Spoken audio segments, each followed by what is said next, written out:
just check drive over mid off a couple of bounces. Harry Brooks special, 100 in Pallacali for the England captain, and he's taking his side to a World Cup semi-final. To a World Cup semi-final. कल जब Pakistan England से match हार रहा था तो भाई commentary box में रमीज राजा और भाई वसीम अकरम रो रहे थे। आप भाई शक्लें देख लो इन लोगों की। क्यों? क्योंकि भाई जो पाकिस्तान ने कल परफॉर्मेंस दी है ना, भाई रोना ही बनता है। क्या करें भाई ये लोग।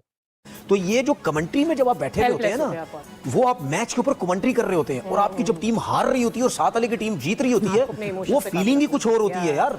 आप जो, मैं सही बता रहा हूँ, ये वसीम भाई वगैरह की जो फेस बना हुआ था ना, वसीम भाई का दिल नहीं कर रहा था मैं उधर ही रोने लग जाऊं। ये आपकी फीलिंग ये हो जाती है कि यार हमारी टीम इवेंट में जाके खेलती क्या है भाई। एग्जैक्टली। अच्छा, ये जो तनवीर भाई ने बात की, सॉरी एक बात, इससे पहले जब हम T20 वर्ल्ड कप था, जब हम अमेरिका से आ रहे थे, जब ग्राउंड में खड़े होके, अब वो वसीम अकरम उन्होंने क्या क्या बातें की, ये आप अंदर से निकलती हैं चीजें। एग्जैक्टली। और ये जो हमारे कोच है माइक हैसन, नो डाउट कि उनके इन डिसीजंस पे बहुत ज्यादा क्वेश्चंस उठ रहे हैं। जो भी उनकी प्लानिंग थी उसमें हम देख रहे हैं कि काफी ज्यादा लूप होल्स थे। तो हम अपने प्लेयर्स को क्यों नहीं मौका देते, जो हमारे रिटायर्ड इतने लेजेंड्स हैं, कि वो कोचिंग करे, चाहे इसके कि हम बाहर से कोच बुलाएं। इवन वसीम अकरम साहब आप कल कह भी रहे थे कि आई वाज देयर, लेकिन किसी ने नहीं मुझे बुलाया कि आए आके मुझे कोई टिप्स दे दें।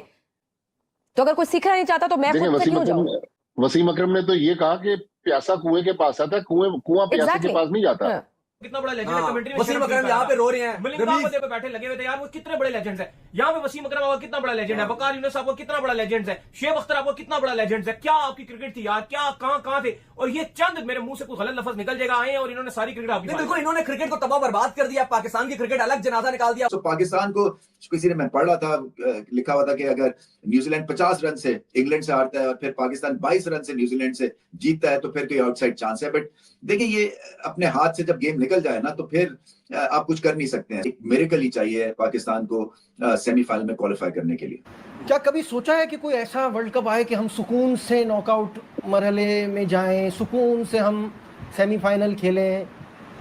मतलब हमारी तो डिमांड टाइटल जीतने की शुरू से नहीं थी, हमारी डिमांड तो ये थी इज्जत से सेमीफाइनल में तो पहुंचे, फिर देखते हैं अपने दिन क्या होता है। मुझे बिल्कुल ख्वाहिश ही अब रहेगी मेरे ख्याल से। देखिए, वसीम अकरम ने भी क्लियर कट बोला, उन्होंने कहा कि पाकिस्तान टीम वर्ल्ड कप का सेमीफाइनल खेलना डिजर्व भी नहीं करती थी। इसका देखिए, ये जो मोहम्मद आमिर जैसे बॉलर, वसीम अकरम हो गए, मोहम्मद आसिफ हो गए, ये आपको बड़े टाइम के बाद इस तरह के बॉलर्स मिलते हैं जो कि शॉर्ट टोटल भी डिफेंड कर सकते हैं, जिनके बायोमैकेनिक्स बहुत परफेक्ट होते हैं, जो अपनी मर्जी से बॉलिंग कर सकते हैं, बॉल को अपनी मर्जी के साथ चला सकते हैं। ये जो आप बॉलर्स हैं, इन पे काम करना होता है। अगर आपने अननेचुरल बॉलर को नेचुरल बनाना, जिस तरह हमारे आजकल बॉलर्स हैं, इन पे आपको बहुत ज़्यादा एक्स्ट्रा वर्क करना पड़ेगा, मेहनत करनी पड़ेगी। फिर जाके मोहम्मद आमिर या आसिफ को या वसीम अकरम को फिर भी ये कम्पीट नहीं कर सकेंगे। इनके 50% तक ये लोग जा सकेंगे। हम समझते हैं कि हमें बात मिल जाए या वसीम अकरम मिल जाए, इस तरफ ये पॉसिबल नहीं है। अब हमारे क्या चांसेस हैं जनाब? अब हमारे क्वेश्चन ऑफ द डे तो ये इसका जवाब तो मेरे पास भी नहीं अभी तक कि हमारे चांसेस क्या हैं। और मेरे ख्याल में हमारे चाहने से होता क्या है। हाँ बिल्कुल, हमें मतलब 1-2 दिन लग जाएंगे सोचने में, बात करने में। बारिश, 2 बूंदे वहाँ पड़े, 4 वहाँ पड़े, 2 प्लेयर ना आए, एक की बस रह जाए, 4 साइकिल पे आ जाएं, मतलब यही कुछ चला के हमारी टीम पूरी पहुंच जाए, दूसरे ना आए, मना कर दें, यही कुछ ऐसा होगा। मतलब यानी मेरे हिसाब से आपको ये अगर मगर रिफ एंड बट शट की ये कहानी नहीं होनी चाहिए। मेरे ख्याल में ज्यादा चांसेस हैं कि पाकिस्तान के कोई माने या ना माने, भाई कहानी यही है। हमारे देखें, बात सुने, एक तो सोशल मीडिया, उसके बाद प्लस हमारे अपने लोग, ये कहीं नहीं जाने देंगे। ये कोई ना कोई शोशे छोड़ेंगे पाकिस्तान के मैच से पहले तक। ये हो जाएगा, वो हो जाएगा, वो इतने रन से, वो फलाने इससे, वो, ये सब चलता रहेगा। ये उस टाइम चीजें खत्म होगी जब न्यूजीलैंड इंग्लैंड से जीत जाएगा, ठीक है ना? तब कहीं पता चलेगा कि यार चले जी, अब जो है अब हम पूरी तरीके से बाहर हैं, या फिर हम श्रीलंका से आ जाए। कल से जो कौम के तासुरात, देखिए हम यहाँ पे हंसी खेल मजाक कर ही रहे, लेकिन वो अंदर से दिल बहुत टूटे हुए हैं। तो ये आपने देख लिया कि वसीम अकरम और रमीज राजा, कमेंट्री बॉक्स है ना, मेरा एक्सपीरियंस डगआउट का हो चुका है पाकिस्तान टीम का जी, जो भी मैचेस खेले। आप यकीन करोगे, जब टीम हार रही होती है ना, और जब आप अवे खेलते हैं जाके, और जब आपकी टीम हार रही होती है, आप यकीन करोगे आवाज़ नहीं निकलती थी। हम डगआउट में बैठे होते थे ना, यूँ हम सिर्फ देख रहे होते थे, यार टीम हार रही है, बुरे तरीके से हार रही है, वो आउट नहीं हो रहा, ठीक है, वो 100-150 किए जा रहा है, मार इतनी पड़ रही है। टेक्स ये है कि कल कमेंट्री के दौरान वसीम भाई से पूछा गया, वसीम भाई आप इतने बड़े लेजेंड और आप क्यों नहीं कोचिंग करते? तो वसीम भाई ने उसको उर्दू के मुहावरे में पिरो के ये गुफ्तगू फरमाई कि कुआं नहीं जाता प्यासे के पास, प्यासा आता है कुएं के पास। हाँ भाई, जाते वसीम भाई ने जो बात बोली, वसीम भाई को मैं ये कहना चाहता हूँ, वसीम भाई आप बोलते सही हैं, गलत जगह पे आप जिस दौर में खेले हैं ना, ठीक है, उस दौर में आप भी किसी के पास जाते थे। सही है। हम जिस दौर में खेले हम भी जाते थे, लेकिन वसीम भाई को ये पता होना चाहिए आज के लड़के नहीं जाते किसी के पास। शुभम गिल तैयार किया, युवराज सिंह ने, और भी प्लेयर्स तैयार हो रहे हैं। आप भी यार किसी को कोच करें, पर्सनल प्लेयर तैयार नहीं करता, सिस्टम तैयार करता है। मैंने आपको पहले भी कहा था डोमेस्टिक क्रिकेट, आज राहुल भाई ने फिर वही बात को सेकंड कर दिया मेरी, कि डोमेस्टिक क्रिकेट में आपको इन्वेस्ट करना पड़ेगा, उसमें आपको ध्यान देना पड़ेगा। पीएसएल आपको प्रोडक्ट नहीं देगी, तो T20 के प्लेयर आपका लंबा नहीं चल सकते, T20 डिफाइन नहीं करती एज अ प्लेयर। 3 साल हो गए, सेम परफॉर्मेंस, सेम चेहरे हम देख रहे हैं, तो ये कभी तब्दील हो पाएंगे ये सेटअप? क्योंकि आप देखें ना कि पहले तो फिर भी काम ठीक चल रहा था, एक तब्दीलियां हो जाती, अब तो ये हो रहा है कि तब्दीली भी नहीं होती है, अब तो काउंटेबिलिटी भी नहीं होती है। तो अगर एक सिस्टम को आपको लेके आया गया, आप अगर घर के बड़े हैं और आप उसको जो है ना इम्प्रूव करने की बजाय और नीचे की तरफ लाया जा रहा है, तो 3 साल क्या काफी नहीं होते रिजल्ट प्रोड्यूस करने के लिए? अभी तक क्या आपने डिफरेंस देखा है पाकिस्तान क्रिकेट टीम के अंदर रिजल्ट्स? मुझे बताइएगा जरा। कुछ भी नहीं, 5 आईसीसी इवेंट्स हो गए, पाकिस्तान पहले राउंड से एग्जिट होता है, आज भी हो रहा है। लकीली आप अमेरिका से मैच जीत गए आखिरी 2 ओवर्स में, अदरवाइज तो मेरे ख्याल के मुताबिक अगर न्यूट्रली देखा जाए तो अमेरिका ने आपको दोबारा मैच हरा दिया था कि अगर 2 ओवर में 30 रन नहीं करता फहीम अशरफ तो आप इस राउंड पहले राउंड से बाहर खत्म हो चुका। तो इसका मतलब है कोई चेंज नहीं, आप वही लोगों को कैरी कर रहे हैं जिनको आप 4 साल से बगैर परफॉर्मेंस के कैरी कर रहे हैं, आज भी वही कह रहे हैं। बल्कि कल से अब तक एक बहुत ज्यादा सोशल मीडिया पर क्लिप वायरल हो रहा है कि नेशनल टीवी पर जो हमारा स्टेट ओन टेलीविजन है, पाकिस्तान टेलीविजन, वहां पर शादाब खान को डिफेंड कौन कर रहे हैं? उनके सुसर सकलैन मुश्ताक, और वो जो आर्गुमेंट कर रहे हैं मोहम्मद हफीज के साथ कर रहे हैं कि शादाब खान की परफॉर्मेंस अच्छी है। बिल्कुल सारे फॉर्मर क्रिकेटर्स कह रहे हैं कि बाबर आजम अब T20 फॉर्मेट के प्लेयर नहीं रहे। अब देखें ना, वसीम अकरम जैसा आदमी जब ये बात कह रहा है, और नासिर हुसैन ने कल, इंग्लैंड के जो फॉर्मर कैप्टन है, कल टेलीविजन पर कहा कि मुझे समझ में नहीं आ रहा कि फखर जमान पाकिस्तान टीम से क्यों ड्रॉप हुए, और उनका ड्रॉप होना बनता नहीं है। तो इसका मतलब है कि कहीं ना कहीं तो खराबी पाकिस्तान क्रिकेट में और पाकिस्तान के इस क्रिकेट निजाम में है। इस खराबी को जब तक हम दूर नहीं करेंगे तो हमारी कौम तो वैसे ही स्ट्रेस में है।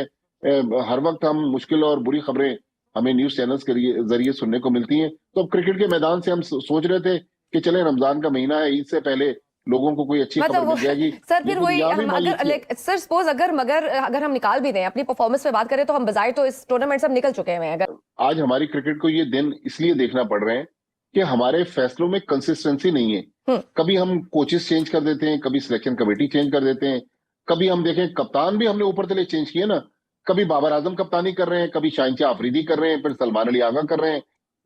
किससे? श्रीलंका से या बाकी टीमों से उम्मीदें लगाएं, अपनी वाली तो नहीं रही इस काबिल। अभी तो बहुत टाइम है यार।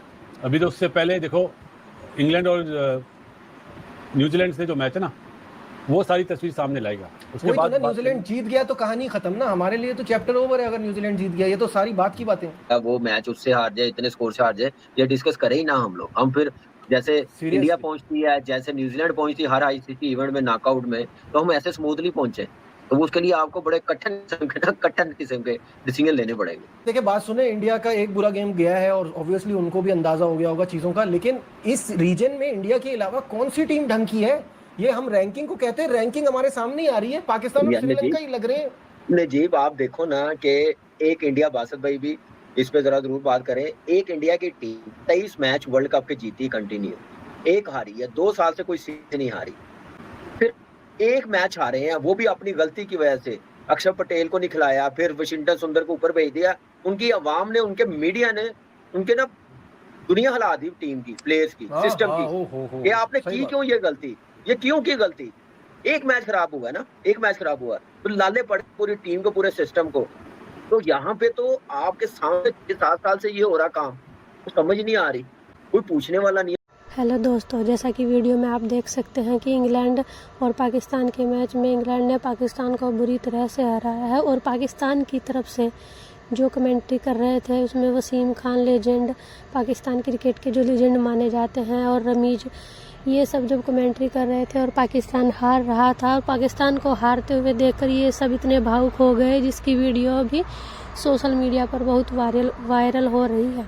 पाकिस्तान के जो पुराने क्रिकेटर्स हैं कमेंट्री में जब हिस्सा लेते हैं तो उनको कमेंट्री इस प्रकार करनी चाहिए कि सुनने वालों को भी मज़ा आए, लेकिन जिस प्रकार से पाकिस्तान की हार हुई है उसको देखते हुए ऐसा लग रहा था कि कमेंट्री के दायित्व को छोड़कर पाकिस्तान के जो भी लीजेंड हैं वो पाकिस्तान की हार का शोक मनाने लग गए थे।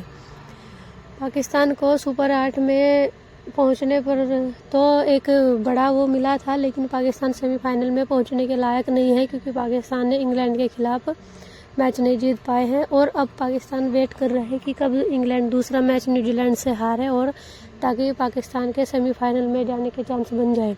देखते हैं कि क्रिकेट में क्या होता है। और T20 वर्ल्ड कप में पाकिस्तान का बुरा प्रदर्शन लगातार जारी है।